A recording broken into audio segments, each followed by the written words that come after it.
Welcome to McGuire on Wrestling. Allow me to reintroduce myself. With Mike McGuire. Stand up, son. Let me take a good look at you. This guy's a serious professional. You know what I want to talk about? Yeah. Well, the professional wrestling. Do I have your attention now? Done shilling. I'm done shilling, okay? Let's get this show on the road. I love professional wrestling. Here we go. Welcome to another edition of McGuire on Wrestling. What are we at, 111 episodes now, I think? Yeah, that sounds right. Either way, thanks for being here. Appreciate you listening. Appreciate you downloading if you're listening by way of podcast, or if you're listening on the radio, thanks for checking us out there as well. Always love coming to you every week, talking about pro wrestling, complaining about pro wrestling, boasting about pro wrestling, whatever it is. As a fan, as a participant, maybe even as a superstar therein. We got a big one for you this week. Friend of the show, PCO, is back. He's got an interesting match coming up at the end of the week here with Dan Maff in Maple Leaf Pro Wrestling. They're returning to Triller with a big pay-per-view show coming up from Montreal. So PCO's been doing the media tours, and I dropped him a line and said, hey, man, we got people that listen in Eastern Canada. We got people that want to order on Triller. You want to come on and talk about this match with Dan Maff? So he's going to talk about that and a bunch more. Plus, Dave Meltzer is here. We're going to go through some of the highlights from WWE Night of Champions, which took place in Saudi Arabia. Lots of scuttlebutt around that show, of course, with the continuing political situations, with the conflict not far from that country. And, of course, the conflict among some fans, which always seems to be the case here. But nevertheless, another WWE PLE in the books, another John Cena appearance date in the books, and we are rolling towards SummerSlam now for that company. But of course, AEW's All In, Saturday night's main event, NXT, Evolution, all these shows still to come, including AEW's Dynamite 300 and Collision 100. Man, there's just a lot of wrestling to talk about. So we're going to catch up with Dave on that as well and get your thoughts with another rousing edition of Yay Boo, your feedback left on the Celebrate Wrestling Facebook page. We do it every PLE, and we got your thoughts coming up in just a bit. Time to quickly shill for the show. If you want to support us, you can do so by donating via PayPal at CelebrateWrestling.com, or you can also order merch. The merch store has been altered now. Shipping costs are lower. However, we're in the last stretch. If you want to save some money on those shirts, you have until the end of June, so the 30th, which is the Monday that this airs on the radio in some markets. But if you want to get a hold of me, find me at McGuireShow@yahoo.com, or you can also just reach out through the Celebrate Wrestling Facebook, Instagram, however you want to get a hold of me, and we'll save you $5 on a shirt and get it out to you toot sweet. Invite you to check out all our other podcasts, including every Wednesday. It is Legends and Champions with Andy Evans. Stephen Bennett always helps out on that show as well, often, and they come to you with some fresh perspective on some vintage wrestling. Also, we've got the alternate commentary table, which posts every Saturday with Mitch and Dimitri out of Calgary, Alberta, and they give their review of weekly TV as only they can. And sometimes even then, we wonder if they can, but they do. Also want to thank everybody that's checked out the recent independent spotlights. A couple of them went up in the last couple weeks, including Levi Knight and Sage Mo, the matriarch, whose episode garnered a lot of attention. Thanks to everybody that downloaded. Check that out. If you haven't listened to it yet, highly suggest it, because the story that she tells, both in and out of wrestling, is very, very unique. It's about way more than just wrestling. It's about overcoming a lot of personal heartache and tragedy, and using pro wrestling as a means to grow and change beyond that, and even used as a positive force in her life. So I really, really implore you, if you haven't checked out the Independent Spotlight with the matriarch, Sage Moore, please check it out. And let me know what you think. Always love your feedback as well. You can leave comments wherever you're downloading this. We are on Apple Podcasts, Spotify, Podbean is where we upload through, and then wherever you get your podcasts is where you can find our shows. Please consider leaving a 5-star rating and helping us grow the show that way. It doesn't cost you a dime, but means so much when it comes to people discovering the show. Okay. We got a lot to talk about today, and I'm not going to waste too much time doing it. So let's start with the biggest stories of the week. It is the 5 count. You want to hear the breaking news? WWE's Night of Champions happened on Saturday afternoon for those of us in Western Canada. And no matter where you were in the world, a lot of people were keen to see what would happen, especially when it came to CM Punk versus John Cena after some interesting promos both last Friday and this past Friday on SmackDown, which we saw CM Punk Life come out and drop his own Dr. Thugonomics style rap on Cena. The match was set up to be something interesting, and it was. We did see some shades of the old Cena and Punk, but of course, this is several years later, and there were a ton of shenanigans. Nevertheless, John Cena, still your WWE champion, and now looks like he'll be facing Cody Rhodes for the championship at SummerSlam. Jade Cargill also won Queen of the Ring, which sees her now facing off against Tiffany Stratton, unless perhaps somebody else cashes in before then. Does kind of line up, doesn't it? Other news coming out of the Saudi shows saw Julia become the new Women's United States Champion on SmackDown, which aired from Riyadh. Also, Jacob Fatu lost the United States Championship thanks to some help, including the now former Hikuleo helping out Solo Sikoa to become the new United States Champion. Rhea Ripley got the street fight victory over Raquel Rodriguez, and Sami Zayn defeated Karrion Kross in the match that was late added to the card. Probably the biggest story, though, to come out of Night of Champions had nothing to do with that PLE itself, but the announcement that this coming January 2026, Riyadh will host its first Royal Rumble. Now, if you remember, they tried a Saudi Greatest Royal Rumble years ago. That was the one that Braun Strowman had won, but the actual calendar Royal Rumble will be taking place, but they haven't announced the exact date yet. Well, one thing with this week in North America, especially in Canada and the United States, of course, with Canada Day and Independence Day down in the U.S. between July 1st and July 4th, lots of pro wrestling happening at all levels, from the indies all the way to the bigs, and one of the biggest in Canada, Maple Leaf Pro Wrestling, has their return to pay-per-view coming up on Saturday, July the 5th. It's going to be a big show. We're going to be talking all about it, of course, with PCO, who will be on the show in just a bit. But on the card sees Giselle Shaw taking on Shotzi Blackheart for the MLP Women's Championship. Also, the NWA World Championship going to be on the line between Tom Latimer and Matt Cardona. Quebec's own PCO taking on Dan Maff in that House of Pain match. The Good Brothers against the War Dogs. Josh Alexander defending his Canadian Championship against Ace Austin. Friend of the show, Rohan Raja, going to be taking on Hammerstone for the PWA Champions Grail title. Speedball Mike Bailey, Jonathan Gresham, Psycho Mike, and others set to appear on this stacked card. PCO will fill us in all about it, including the breaking news that Billy Gunn will be a special guest referee for his match. PCO has all the details for us coming up later on.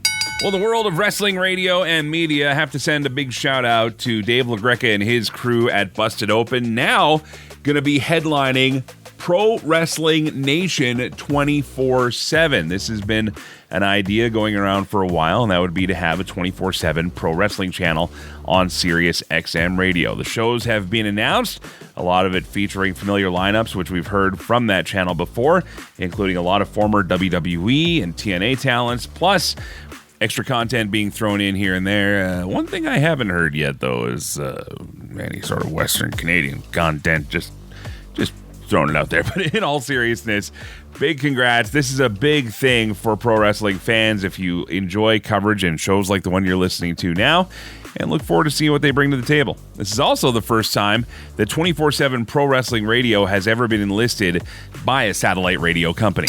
Well, one of the neat things about pro wrestling feuds is they don't seem to be just limited to the promotions in which they take place. Of course, we saw CMLL's Mistico and MJF tear the house down against each other on AEW's Dynamite Grand Slam Mexico a couple weeks ago.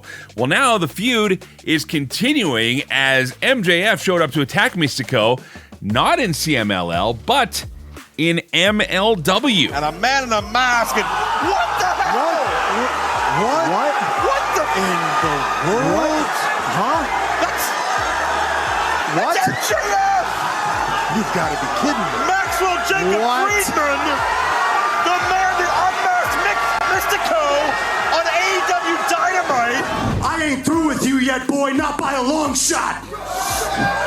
We're gonna wrestle again, and when we do, I am going to beat you within an inch of your life! Mistico is currently signed with MLW to appear on their shows, but MJF hasn't been in an MLW ring since leaving the company to join AEW years ago. Kind of interesting to see them show up on the show together, and we'll see exactly where this match ends up for part 2 of Mistico versus MJF. Maybe Dave Meltzer can give us some insight on that coming up as well. And it's been confirmed on social media that Liv Morgan has undergone shoulder surgery. Her physical therapist actually posting a photo with her on Instagram saying that surgery had already taken place and that she is already beginning a physical rehab program. He also added about 30 hashtags to the photo, so safe to say it's been seen by a lot of fans. Liv is sporting a support cast as well as a bandage on her freshly operated on shoulder. Of course, there is no immediate timeline known as to when she will return. Well, that's just some of what's been going on, but coming up next, we'll talk more about the happenings with the Wrestling Observer's Dave Meltzer. The French-Canadian Frankenstein, PCO, joins us on the show, and your feedback to Night of Champions with another edition of Yay Boo. All coming up. This is McGuire on Wrestling. The alternate commentary table, ACT, brought to you by the Celebrate Wrestling podcast feed. Listen, it's Mitch, it's Dimitri. We got this little pod thing that we do every single week where we talk about the week in wrestling and the way in which we do it from the other side of the railing, right, Mitch? I like that. We're coming at it because we love it, we hate it. The alternate commentary table, ACT. Download it anywhere where you're getting your podcasts. Cha-cha! It's time for the Wrestling Observer Insider with Dave Meltzer, McGuire on Wrestling. Joining us from San Jose, California is the one and only Dave Meltzer. How are you, sir? I'm doing really good. How are you? Really good, really good. I love the midday PLEs because Lord knows you get an evening out of it. You actually get to maybe, I don't know, see the world, touch grass, do things like that. But we were just talking before we started recording here. Your thoughts coming out of Night of Champions, initial gut thoughts, and then we'll pick it apart a bit. I thought it started really good from a news standpoint. It's kind of predictable. I think that Solo Sikoa winning was a surprise. Not sure I would have done that with a Punk match, doing basically the same finish on 2 straight matches.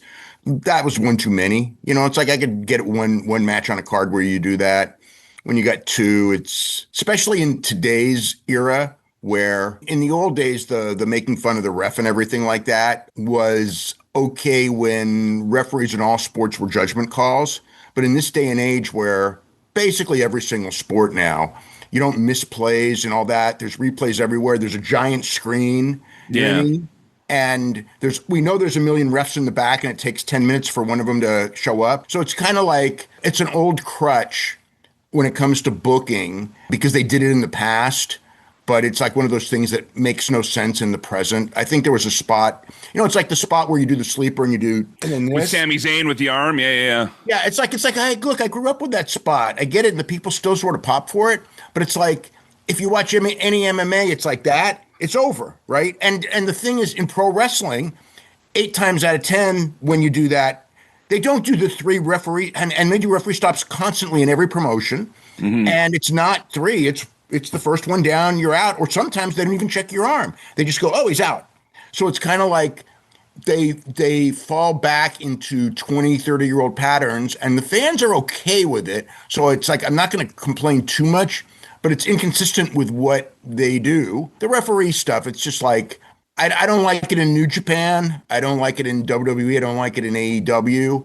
If it's one match every now and then, it's one thing. But when it's 2 matches and it's the only way you get heels over, I'm not a big fan of it twice on a 6-match show. I thought that was overkill. Okay, well, let's get down to diving in a little bit here. A lot of people kind of agreeing with the thought that, this was an all right show. It was a good show if that's what you wanted to watch. You know what I mean? Like if you're look, for a $10 show, it's fine. For a $50 show, I would say it wasn't good at all. So it's almost like they've managed to lower expectations with a lower price. I guess if I would say that if it was an old pay-per-view show, I wouldn't have thought it was a good show at all. But the wrestling quality was generally good. Some matches were great, and the crowd was very good. I mean, they were loud, and very into it. So, I mean, there was that. It was a weird week, going over there and, all of the tensions that were going over there. CM Punk, which was just a story in and of itself, Which is an interesting story, and I didn't talk about it in the headlines today, only because I did want to talk about it with you. So for those that aren't familiar with the story, and I think there's a lot of present-day WWE fans that probably aren't familiar with it, because it was more of I think fans like you and me that pay real close attention to everything and like to hang on to everything, but it was about 5-6 years ago that The Miz had made a tweet basically kind of poking fun at CM Punk's, talking about changing the culture, and Punk had a very derogatory remark that he tweeted back that involved the term blood money, and referring to, obviously, these shows when that was being referred to a lot during the journalist incident that happened over there as well. So, I mean, there was a lot of tension, but then Punk did come out at one of the pre-show events and actually offered an apology to a fan in the crowd, and then on behalf of himself to all of Saudi Arabia. So it was interesting seeing that contrast. Does this sort of hamper the image of CM Punk overall? A lot of people are saying that, we're just seeing a guy that's doing what he's told now and towing the line. And well, he always was. Yeah, he was like everyone. He was like everyone else. It's just that he created a facade about him that he wasn't like everyone else. But in the end of the day, he was like everyone else. I mean, I thought the apology thing it really felt wrong to me. I mean, it's like, really, yeah, because it's like he's apologizing to a country. It's like, as far as the people who live there, they're the innocent bystanders. But yeah. The just the things that are done there, and then it is what it is. Saudi Arabia's been super successful at using sports, whether it's WWE or boxing and everyone else. They use sports and entertainment to change the image, and they open the show this beautiful city, and it's basically paid advertising for the country. It rubs me wrong, but I get it. When money rules the world. Yeah, I guess his original thing is just like, well, it's wrong. And now it's just saying, well, it's right. And again, I don't know what he did on his own versus what he was forced to do. And perhaps he was just forced to do it, but I don't know that. But and if he was, I mean, I get that you have to do it. I just felt that like this whole last couple of weeks was kind of getting back at CM Punk for, all that time when, they brought him in as a big star, paid him a lot of money. He got over. And now it was like it felt like this was retribution week. Like, it's okay. Now you gotta pay for your sins. And it would be retribution if he wasn't back being a big star, making a bunch of money. You know what I mean? Like if he was coming in for, he is making a ton of money. That's what I mean. Like, to me, I don't know if it's just retribution or so much like, you know what, this is part of working here. This is what you got to do. Yeah. Well, yeah, I know. But the thing is like, I don't know that they didn't need to make a big deal out of it. They could have just done it. And if he gets booed there, so what? It's one night, Cody Rhodes got booed at WrestleMania. It wasn't the end of Cody Rhodes. I mean, this is a thing where for one day, everyone's going to talk about the fan. If he got booed out of the building and they cheer John Cena, for one day, everyone will talk about it. And then they get back to the United States and it's just like the next chapter's on. And it's not anything that's going to linger or anything. I felt that he probably meant what he said when he said it, and now he has to atone for it because I don't know if he has to work there. He may have to, or he's just getting paid so much to work there, which, is the case with some of the guys who went there. It's just like, it's just too much money to, and in the boxing especially, it's just too much money to turn down. And every promoter isn't moral to begin with. So it's just you choose your level of morality, and in wrestling, it's real low. Dave, let's move on here. One of the stories coming out of Night of Champions, though, is that it's now officially been announced. We don't have a firm date yet, do we, for the Royal Rumble coming to Riyadh in 2026? I don't know if the date's been released. I mean, I know that, it's been said. I mean, we've known that, Rumble in there. And a WrestleMania is going to be there at some point, but they may do the year they do it, they may do 2 WrestleManias. So that's all to be determined. When you say 2 WrestleManias, 2 WrestleManias, like both days down in Riyadh, or it'd be a WrestleMania in Riyadh and probably WrestleMania in the United States. Oh, That way they can make their money for WrestleMania, call it WrestleMania, but not piss off the American fans by not having a WrestleMania that year. Night one, night two? I do not know. No, it's not going to be like night one, night two, because that doesn't make any sense. I know it's been talked about as far as like where it stands. I don't know, but I know when Vegas got the Mania, one of the things that the people there were talking about was like, there's going to be a WrestleMania in Saudi, but that year they'll probably do a WrestleMania in the United States the same year. So we'll see what happens. It's probably a couple of years away. I mean, like this year, obviously, this coming year is going to be the Royal Rumble. 2 WrestleManias in a year. I got to wrap my head around that for a second. That's 2 nights for a WrestleMania was already enough for me. You know what I mean? Like, yeah. Well, it would probably end up being 4. I think that they wouldn't settle for a lesser. So I think you'd have to have 2 of each. 2 nights for each. I can't see like one night WrestleMania, here, and then what we do, go a week later. There's too much expense to do it, and there's too much money to be made by doing it 2 gates in the United States to give up one of the gates. And in Saudi, there's too much money to be made as well to get 2 dates out of it. So, well, doesn't one Saudi show like make double what a WrestleMania does anyways? Yes. Yeah. They make more money in the Saudi shows than WrestleMania, a lot more. Well, I mean, if you throw in, if you throw in all of the money that WWE now makes in sponsorship, it's actually pretty close now, because they make $20 million in sponsorship. They're going to make $40 million for the 2 gates. They get the Peacock money and everything. So it really is. It's more than like this show was a $55 million show, which is insane. A WrestleMania that they get down there is going to be a whole lot more than $55 million. They're not charging the same for a show that, that's why they're going to do it, because it's so much money to be made. I mean, WWE is they're really good at making money right now. Them and UFC. I mean, that's why the rumors, when I hear the rumors of, like they're going to sell to Vince, it's like, these guys are making so much money. They're not selling to anyone. I mean, like Lorenzo Fertitta, who sold UFC to them in about 11 years ago. Believe me, he wants back in and he can't get in. Vince can't get back in either. All of the Vince stuff, those stories make no sense. These guys are making way too much money. We're talking to Dave Meltzer from the Wrestling Observer and WrestlingObserver.com. You're listening to McGuire on Wrestling on the radio and online through the Celebrate Wrestling Podcast Network. Again, lots of money being tossed around here for WWE. We jump over to AEW, and it's funny, AEW really started this trend as far as major American companies. WWE got on board with it. It's not the first time we've seen this happen over the decades, where the big companies have worked with the smaller companies or international companies. I mean, WWF used to do it back in the day. WCW used to do it back in the day.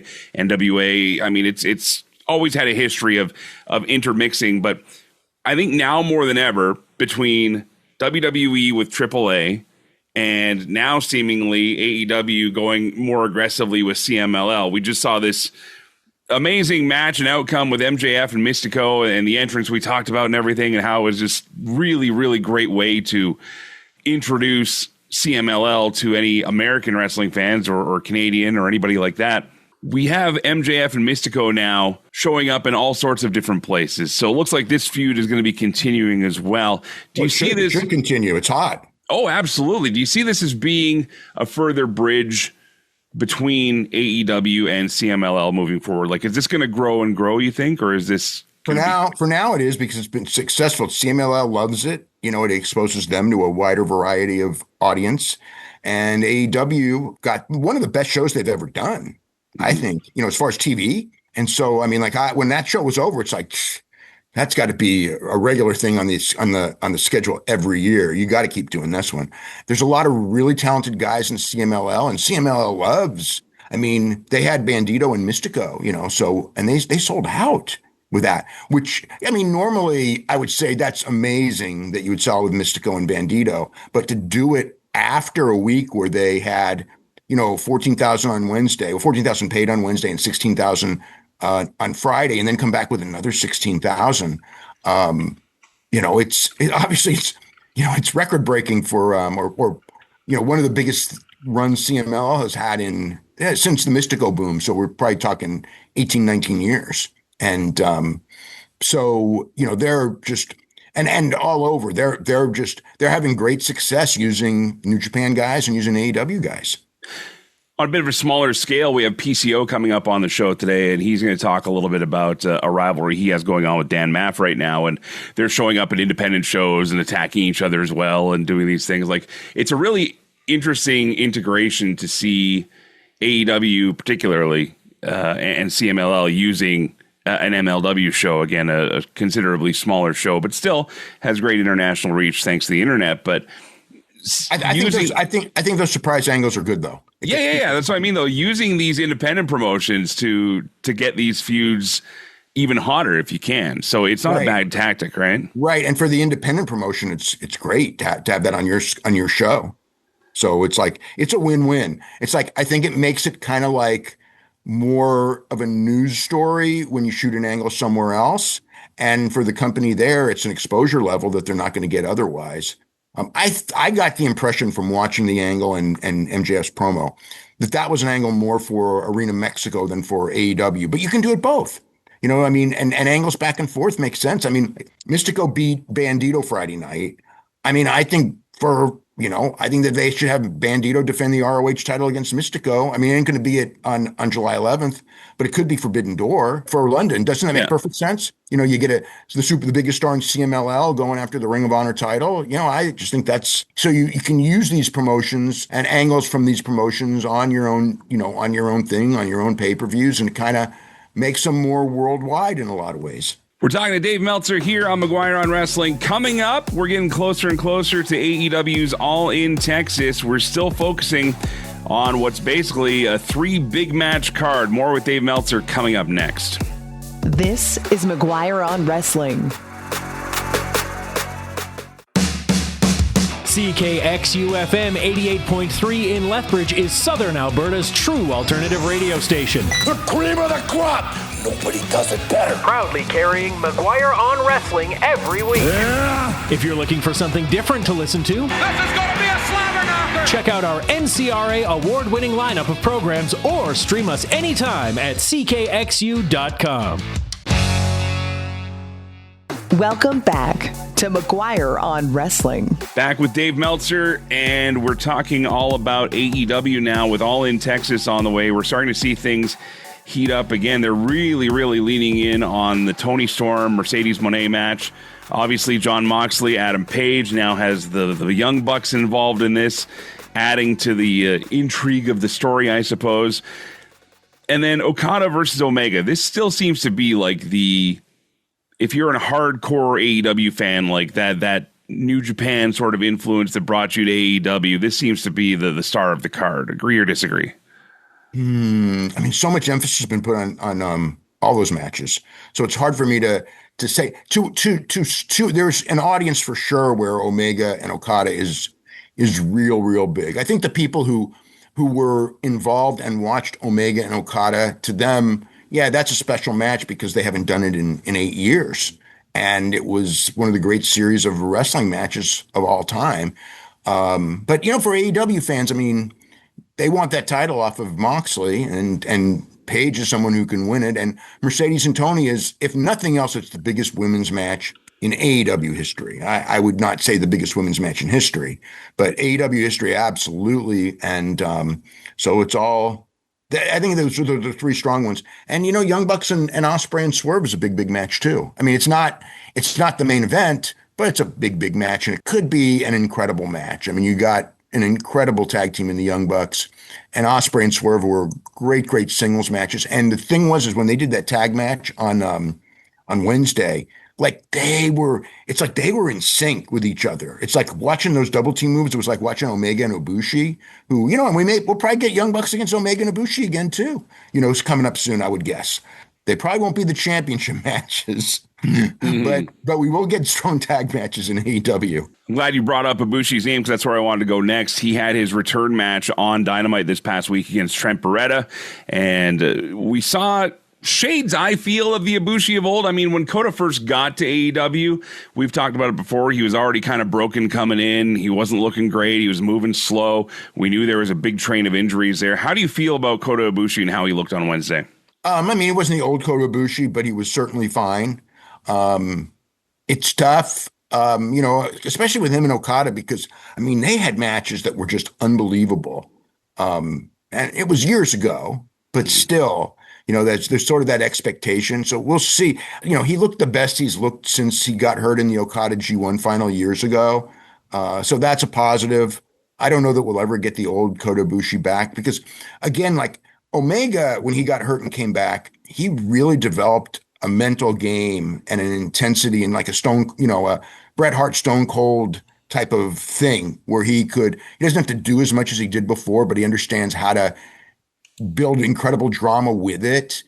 And Ibushi, I haven't seen that. Ibushi is just a guy who he was so dependent on his athleticism, and he probably has some left. He showed glimpses, of being all right there. But the jury's out. He may shut all of us up on Wednesday, and that'll be wonderful if he does. If he can get to 60% of what he once was, he'll be great. Especially in a team with Omega, because they can be a legendary tag team too. Because they have that ability that some teams have where they just know what the other one's doing at all times, and like an FTR or Young Bucks or things like that. And most teams are two individuals. There's very few teams, but Will and Swerve had it right away.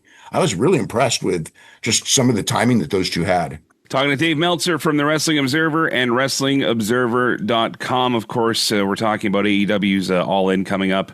What I find really fascinating about this is how the Mercedes Moné of now is seemingly kind of getting back into the groove that made people really like Sasha Banks, if that makes any sense. Like, I don't know if it was a false start or what. Like, I'm not saying the matches were bad. I'm not qualified to say that one way or the other. But, when you have this Tony Storm rivalry and Mercedes has been having these great matches, is this one of those things where this could probably steal the summer as far as being a great match now, you think?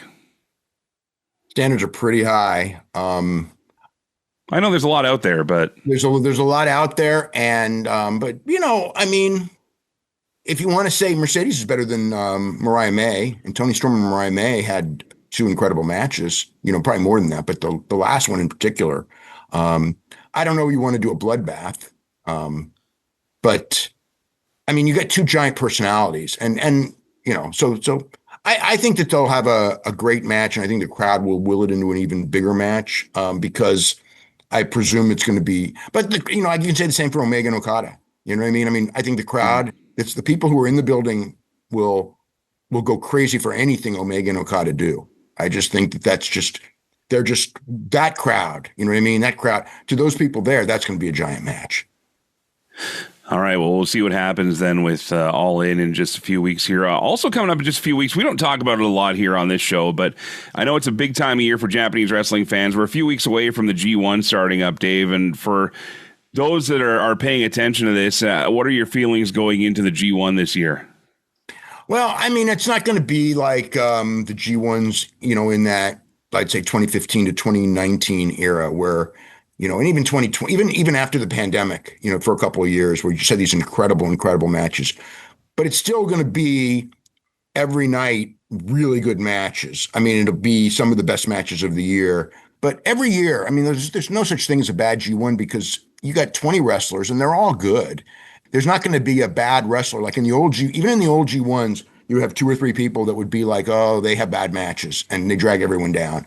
This year, it's like every match on paper is a good one. And you've got hungry young guys, Drilla Maloney, Callum Newman, that are somewhat new to G1. They've been in, but they're, only a couple of years in, and then you've got the veterans that are, Shingo Takagi, they're always going to give you a good match, Goto, Zach's going to have great matches every night. You're going to get great wrestling. I think every match is going to be good to great for the entire tournament. So as a consistent tournament, it's going to be pretty damn great. I don't think there's going to be the bad matches that G1s would have. You know what I mean? Mm-hmm. Even though most were great, I don't think there's going to be the level of the Okada, Ibushi, Will Ospreay, Kenny Omega, when those guys were rolling, Ishii, like that level of match. I don't know that we're going to have a lot of those either, but I think for like in that middle, everything's going to be in that middle at the really high level. Well, and we never know too, right? A G1 has made and broken stars as well. So, anything could happen out of this thing, but I know you'll be keeping tabs on it. It's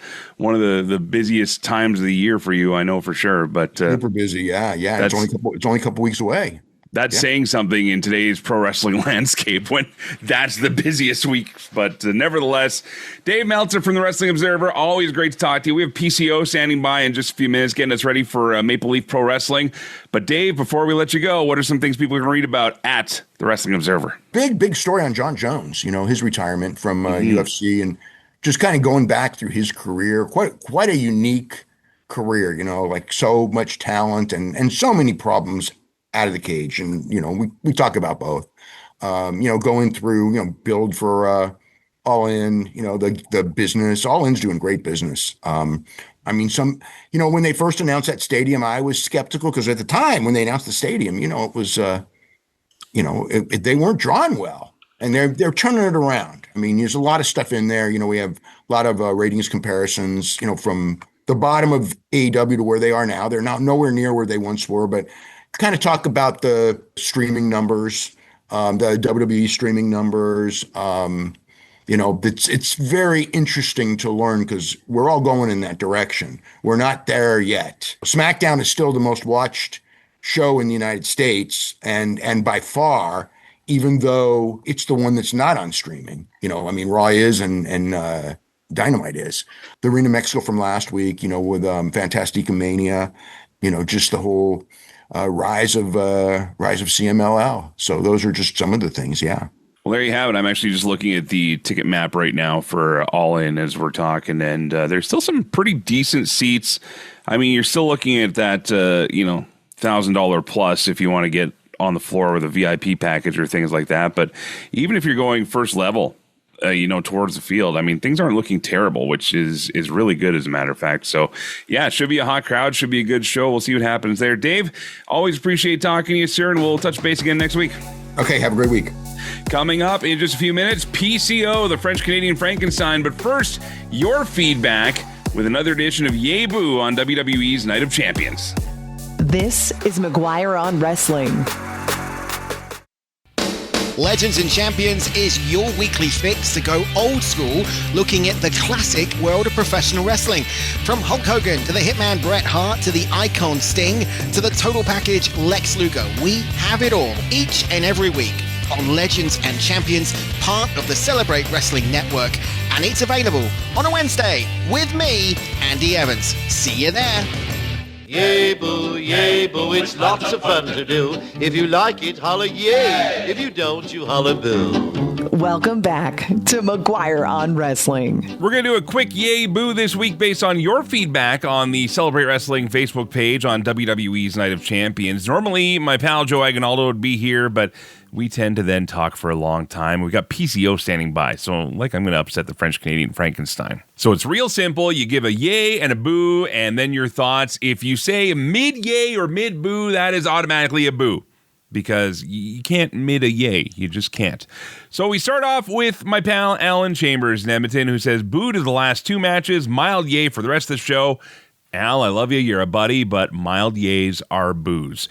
Eric Benson says, I'm not just enamored with the in-ring product anymore. The matches are mid at best, and they rely on shenanigans far too much. Sounds like somewhere else we know, doesn't it? Matthew Smith in Ontario says, lots of hype, not much delivery. My lady friend knows all about that. Boo from him. Justin Drummond, on the other hand, though, says, yay, I enjoyed watching the show from start to finish. Sweet Vinny B in Sherwood Park, Alberta, says the show has lots of good and bad wrestling, the best Saudi crowd to date, and a few nice surprises. He also adds, being able to serve a fully loaded pancake breakfast and still having half a day to play with post-show is a huge plus, too. Oh, I agree 1,000%. Said this earlier with Meltzer. I'll take the midday PLEs for as long as I can. Mitch Honsius from the alternate commentary table says, yay, did what it was supposed to do, entertain. Yeah, you sit down to watch a WWE show, you're going to get a WWE show, so why overcomplicate it, I suppose. Bob Hunt says, I know, a yay and a boo is technically a boo, but hear me out. Boo that it's not their personal call, but yay, the women are wrestling in clothes. I have lived through Jerry Lawler screaming about puppies, Miller Lite cat fights at WrestleMania, and a particularly awkward Armageddon pay-per-view featuring an evening gown and a swimming pool match for a women's championship. It's nice not having to worry about my wife walking into the room just as Booker T is losing his mind when the devil's kiss is being applied. Yeah, I'm this old, but the women are athletes that I can watch because they are more than just eye candy. You know, there's a lot of discussion about the outfits that the women have to wear in Saudi, but that's the culture and that's the way it is. So the fact they're getting to have matches on the show, step in the right direction, and who knows what will happen in the future here. Douglas Stanford Grandy says, overall, I'll give it a yay. The main event actually became interesting when Rollins came out, even though I still didn't think a cash-in was going to happen. I didn't agree with them taking the U.S. title off Jacob so soon, but I suppose if Solo didn't win, it would have made that faction look worse than it already does. Asuka Cargill match gets a boo from me. Those two just didn't seem to get together. I guess Karrion Kross will just have to go back to doing backstage segments for another 6 months. Well, we'll see. We'll see. I sense good things for Karrion Kross in the future. Sal says, yay for the Cody Rhodes and Randy Orton match. Yeah, a lot of people were very happy with how it started off with the King of the Ring match. The entrances legitimately didn't end until 15 minutes into the show. So between Cody and Randy Orton, you got a little bit of time. You know, if you were just getting to your seat, you had time. Craig Usher says, overall, another yay. Now, he breaks down a lot of match by match, so I'll give a couple here. Orton versus Cody was the perfect way to open the show, and a banger of a match with seeds planted for a potential Orton heel turn and extends the feud in the future. Rhea versus Raquel was fun and a great match of two talented wrestlers. He actually calls Karrion Kross versus Sammy the match of the night. Unfortunately, Kross didn't get the win, but looked great, and looking forward to seeing where both go. When he gets down to the end of it here, though, he says, Cena versus Cody was a great fun match with all the hoopla. I think he means Cena versus Punk here. He also brings up the fact that we're seeing John Cena perhaps turning back to a good guy. We'll see what happens. And Seth Rollins, in Craig's word, is the freaking man and enjoying his new group and character.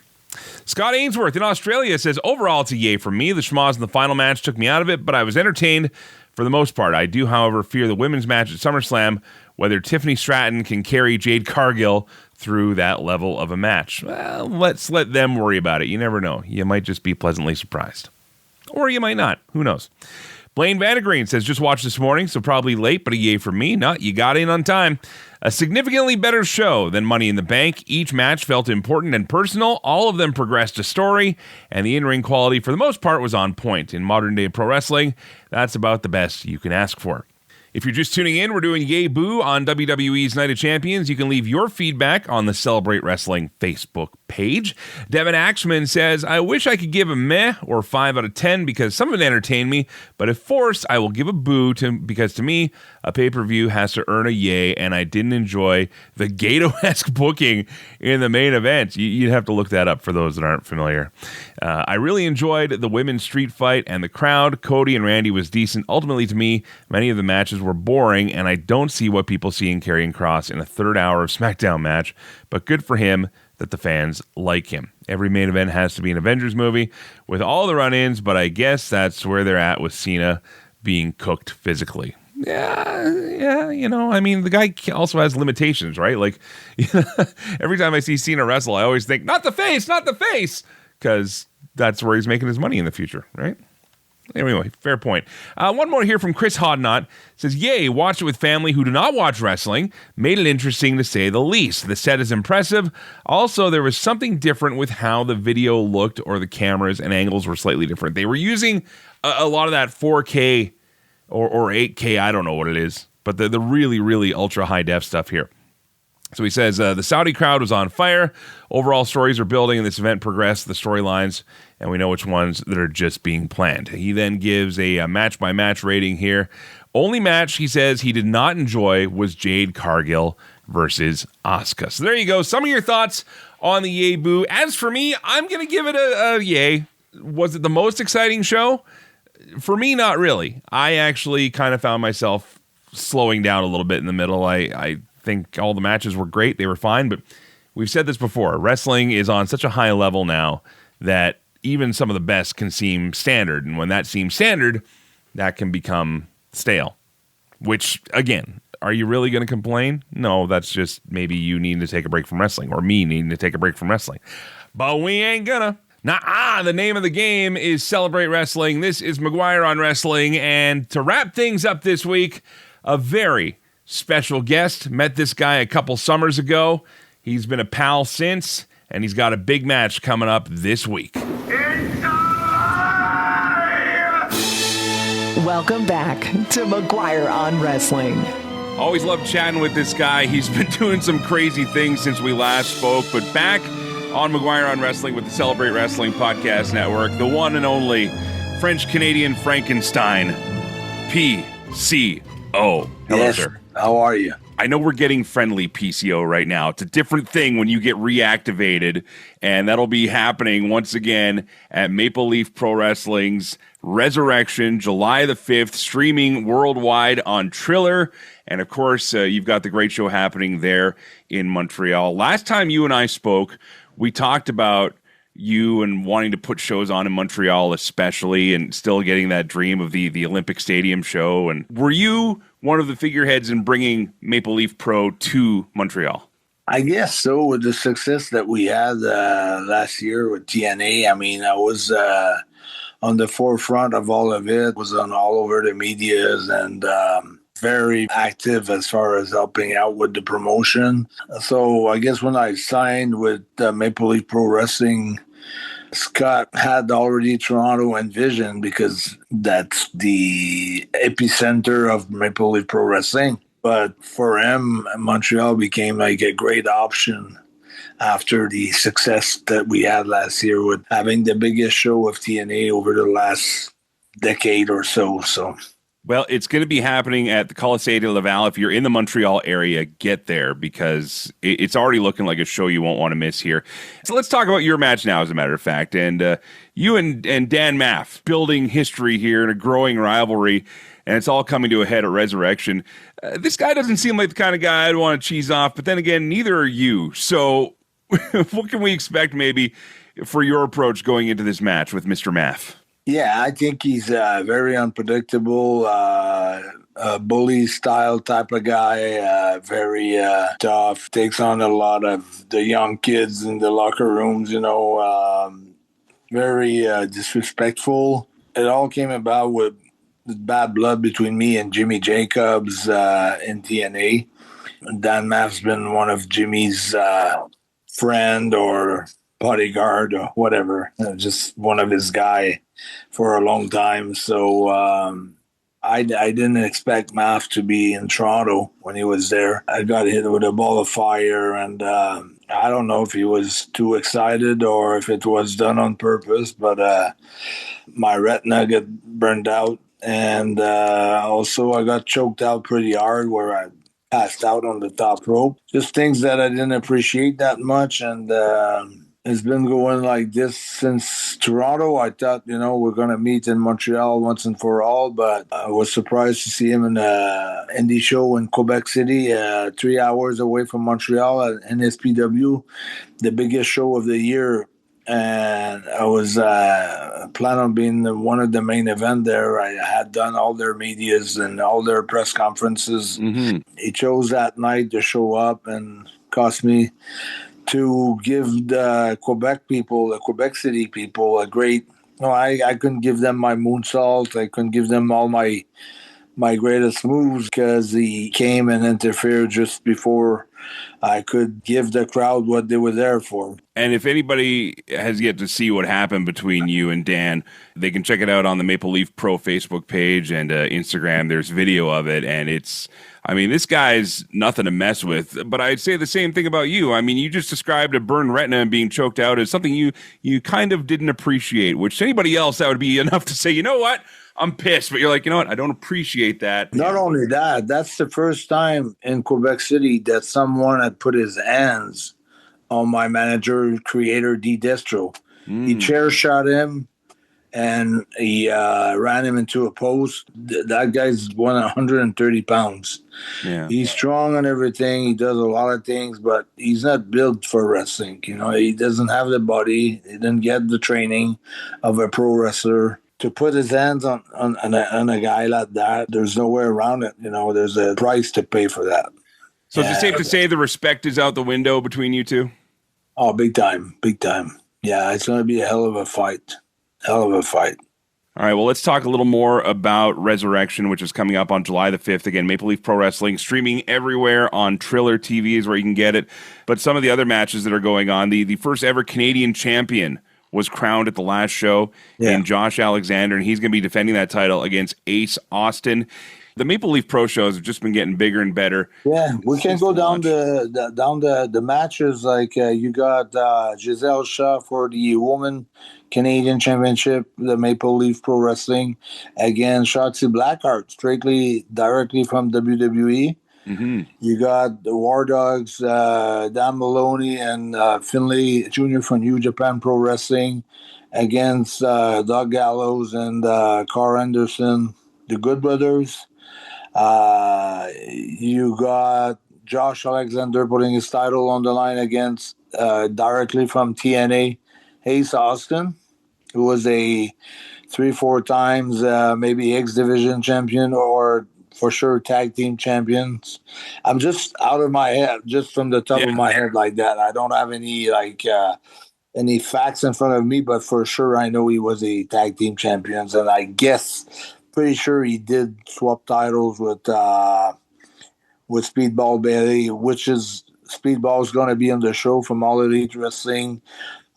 He's going against TJP and Jonathan Gresham. Sheldon John going against Stu Grayson. The PCO Invitational Battle Royal with a big cup for the winner, like a Stanley Cup. So from year to year, last year Carl LeDuc won it. This year he's going to take the cup and give it to the new winner. So for locally, it's very interesting. Yeah, there's also going to be a great six-man tag match. Our buddy Mo Jabari going to be in there with Mathis Meyer and Reverso. Reverso against three guys three veterans like Marco Estrada, Frankie the Mobster, who's been around for a long time, great wrestler. They're all pretty jacked, and they're great worker, and Zach Patterson. So it's gonna be a hell of a card. Yeah. And we got some breaking news about your match, PCO. We just found this out from the MLP office, but there's now going to be a special guest referee for you and Dan Maff. This just keeps getting bigger. I don't want, and Scott D'Amore, the president of Maple Leaf Pro Wrestling, he doesn't want any outside interference, So just to reinforce that rule, we're going to have like someone that is capable of taking care of business by himself if someone tries to butt into the match, and that's going to be Mr. Ass Billy Gunn. Wow. So this is a huge news, and this makes me feels pretty good there, because if they try to cheat with bringing other guys or anything like that, I know that Billy can handle that more than just a regular referee, and so that keeps anything goes. It's a crazy wild match, but. And within the stipulation of like nobody from outside interference is allowed into that match. I have to ask though, you and Billy have been in wrestling in the same companies before. You've known each other a long time. Are you going to be able to respect the referee's decision and commands in that match, or are you going to be too focused on Mr. Maff, you think? Well, I think I can respect unless I lose my head and I lose my mind and I go totally crazy. I might just by accident or whatever just lose it for a fraction of a second or a second. Might do something, but I don't think like Billy's there to reinforce, not to the DQ aren't valid or things like that. It's just to make sure the order will be contained and maintained, and so that's the reason why we need a referee like that. And I think that's a great value to that match, and I think that's going to have making sure that these guys, Dan Maff and Jimmy Jacobs, aren't going like to bring the whole locker rooms, to make sure that they get the win. Well, we've had Jimmy Jacobs on the show before as well. Outside of wrestling, great respect for the guy, but I know just how devious he can be in wrestling as well. So, you know what? All the best to you. PCO, again, just announcing that Billy Gunn going to be the special guest referee for his match against Dan Maff, the House of Pain, which is going to be off the hook. The entire card, July the 5th at Colisée de Laval. And if you want tickets and if you're in the area, ticketpro.ca. PCO, always a pleasure to hang out with the nicer side of PCO, and all the best on July the 5th with Resurrection. Thank you, Mike. And there's also a lot of people coming up from Ontario, the northeast of the U.S., and also from Vermont. So from all over the places, people are coming to that show. I got to get down to see one live eventually, but PCO, again, all the best, my friend, and yeah, we'll see what happens. I can't wait. Right. Thank you very much. My thanks to PCO, my thanks to Dave Meltzer from the Wrestling Observer, and most importantly, thanks to you, those that participated in the Yay Boo this week, and those of you that choose to download, listen to, and subscribe to our shows every week. We give you the best we can, always free, always about wrestling. CelebrateWrestling.com is where you can go for more on that, but that shuts her down for this week. We're back with you again all through the week. CelebrateWrestling.com. Until next time, thank you so much for listening and let me do what I do. Play safe, drive safe. Be seen ya. McGuire on Wrestling. Online and on the radio. Listen to the show Mondays at 4 p.m. Mountain Time at CKXU.com, wherever you get your podcasts, and at McGuireShow.com.